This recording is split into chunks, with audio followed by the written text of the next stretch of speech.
Hi everyone. या सेशनमध्ये आपण पाहतोय यूज टू. ओके, या सेशनमध्ये आपण यूज टू पाहणार आहोत, म्हणजे USED TO2 यूज टू. आता फ्रेंड्स, यूज टू हे एक म्हणजे खूप असं स्पोकन इंग्लिशमध्ये सहसा बोललं जाणारं एक सेंटेन्स आहे. आता हे कशासाठी वापरलं जातं फ्रेंड्सचं लक्षात घ्या की आपली एखादी जुनी सवय असते किंवा एखाद्या गोष्टी आपण पास्टमध्ये करत असतो. ओके, म्हणजे मी हे करायचो, आम्ही इथे खेळायचो, मी इथं शिकायचो, मी त्याच्या घरी जायचो. ओके, परत आम्ही खूप साऱ्या गोष्टी खायचो, बरोबर. आम्ही खूप धावायचो, आम्ही खूप पळायचो.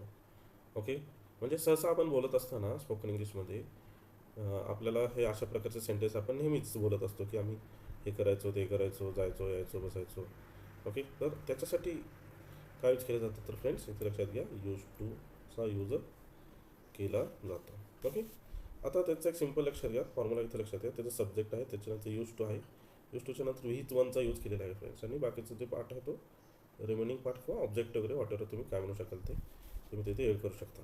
ओके, आता तुमच्या लक्षात आलं त्याच्यामुळे ते लक्षात घ्या की we use this expression to talk about the habit or the repeated action in the past which we don't do in the present. म्हणजे जे आपण रिपीटेड ॲक्शन आहे ते पास्टमध्ये करायचो, जे की आज ते आपण सहसा करत नाही. म्हणजे आता फॉर एक्झाम्पल आम्ही शाळेमध्ये शिकायचो, आम्ही शाळेच्या प्लेग्राऊंडवरती खेळायचो.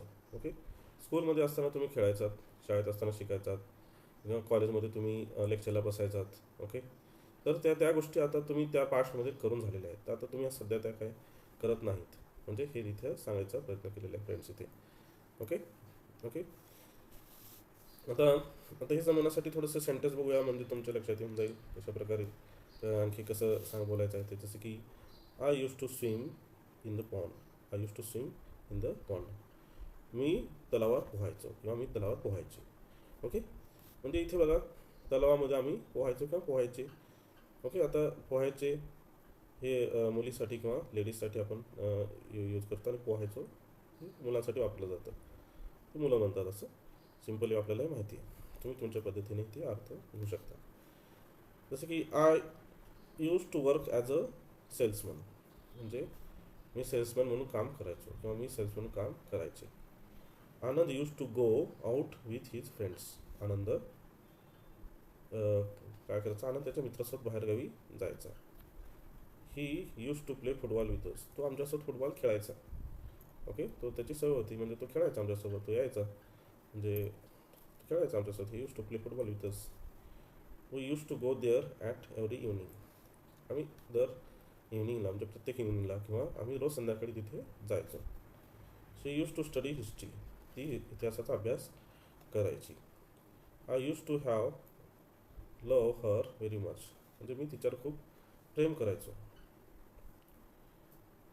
I use to have long hair. म्हणजे माझे केस लांब असायचे किंवा माझे केस खूप लांब असायचे. ओके, तर माझे केस मी लांब ठेवायचो, अशा अर्थाने तुम्ही इथं अर्थ घेऊ शकता friends. Okay, I use to smoke. म्हणजे ही यूज टू स्मोक. तो धूम्रपान करायचा. ओके, तो धूम्रपान करायचा, किंवा आय यूज टू स्मोक, मी धूम्रपान करायचो.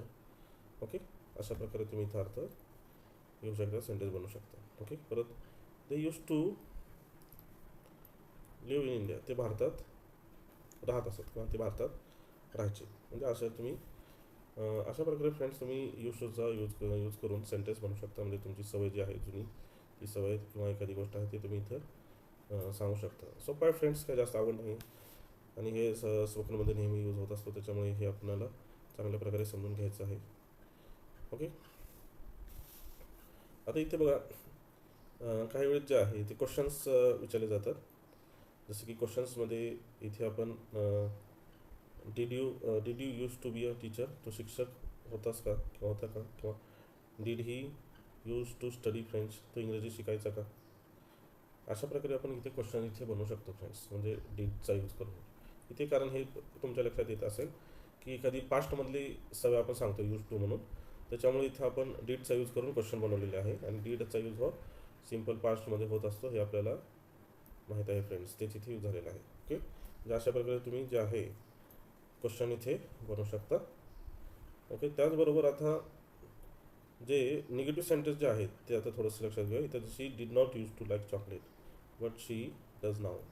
म्हणजे तिला आधी चॉकलेट कसे आवडायचे नाहीत, ओके, आणि आता तिला ते आवडतात. म्हणजे एखादी गोष्ट तुम्ही करायची नाही किंवा तिला ती आधी सवय नव्हती, ते सांगण्यासाठी तुम्ही इथे डिड नॉटचा यूज केलेला आहे. फ्रेंड्स इथे हे लक्षात ठेवायचं आहे, निगेटिव्ह सेंटेन्स बनवत असताना डिड नॉटचा यूज करायचा आहे. ओके फ्रेंड्स, एवढं लक्षात घ्या. She did not, right. परत पुढे बघा.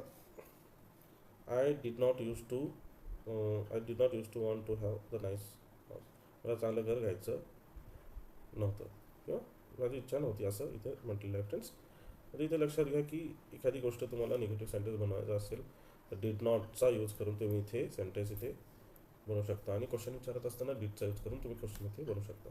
ओके, तर अशा प्रकारे तुम्ही तुमच्या ह्याच्यामध्ये तुम्ही सेंटेन्समध्ये यूज करा. त्याचे सेंटेन्स बनवा, वेगवेगळे सेंटेन्स तुम्ही बनवून त्याची प्रॅक्टिस करा फ्रेंड्स. खूप इझी आहे आणि तुम्हाला स्पोकन इंग्लिशमध्ये नेहमीच्या ज्या तुमच्या सवयी आहेत या पास्टमधल्या ते तुम्हाला सांगायला सोपं जाईल.